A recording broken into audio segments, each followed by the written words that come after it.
All right, this is a little video on how to set up for the lab. So you're going to get about 100 milliliters of a molasses solution that was created by your teacher at equal concentrations between each group.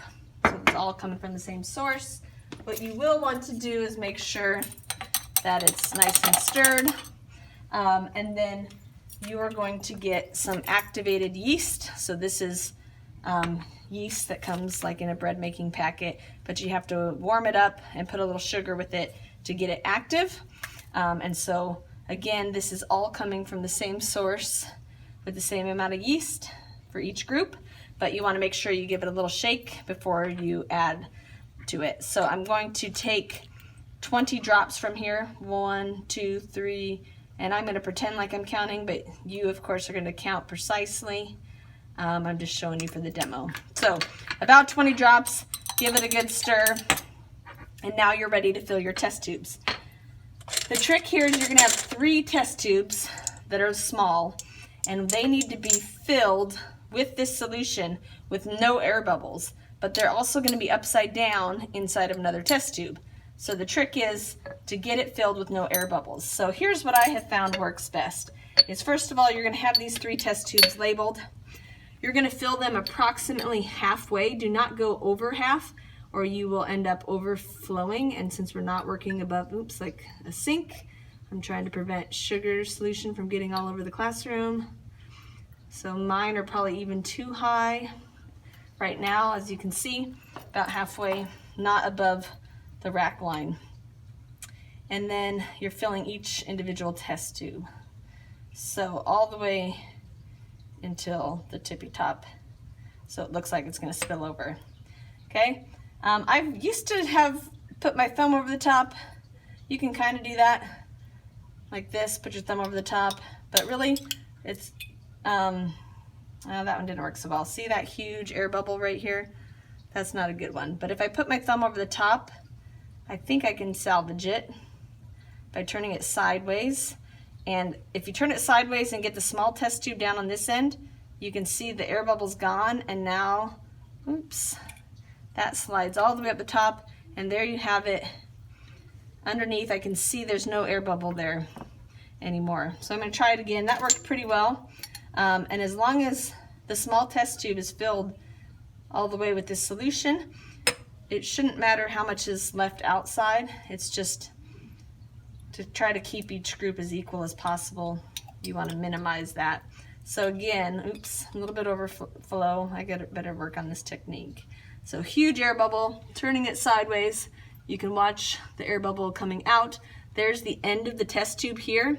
There's the air bubble. So I'm going to watch and make sure the air bubble goes above the test tube and not in it. And there we go. I'm getting pretty good at this because I've been doing it for a while.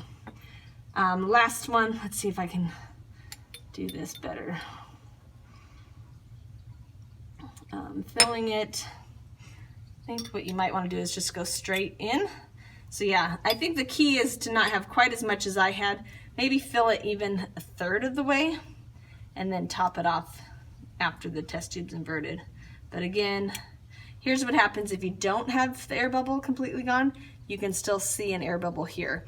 And that's what you're going to measure after the lab. So if these yeast are active and they're producing carbon dioxide, you should get an air bubble that forms that wasn't there before. And that's the height that we're going to measure. So again, I'm going to try to get this one out, get the test tube all the way down, slowly watch the air bubble go above. And now you see there's no air bubble. So the only thing I want to kind of make sure is that these all end up at the same level. If not, you can take an eyedropper and remove a tiny bit from each one to make them look even. Make sure your test tubes are all the same shape, otherwise doing that is pointless because one might be a greater diameter and therefore it might look like it has more when in fact it has the same amount. So now you have 3 test tubes, 3 inverted ones. They're all filled with a yeast molasses solution, and the goal here is to figure out how temperature affects the metabolism of yeast, or how does temperature affect how quickly the yeast will eat the sugar and break it down into carbon dioxide, and alcohol. Now, this will make a trace amount of alcohol, but it's tiny, so nothing to be concerned about. And what else? We're going to have these clearly labeled for your group. Be careful if they get wet, your labels will fall off. So dry off your test tubes and relabel if you need to. They need your group number. They need your period, what period 2, no, period 3, 4, or 5. They need your names or initials. And then one needs to say warm, cold, and room. So one of these will go into this incubator here. I already have some in here from last period, or that I tested out. Now yours will be much darker in appearance, like these ones you see here. And we'll leave them overnight and see which ones produce the most carbon dioxide. That's it.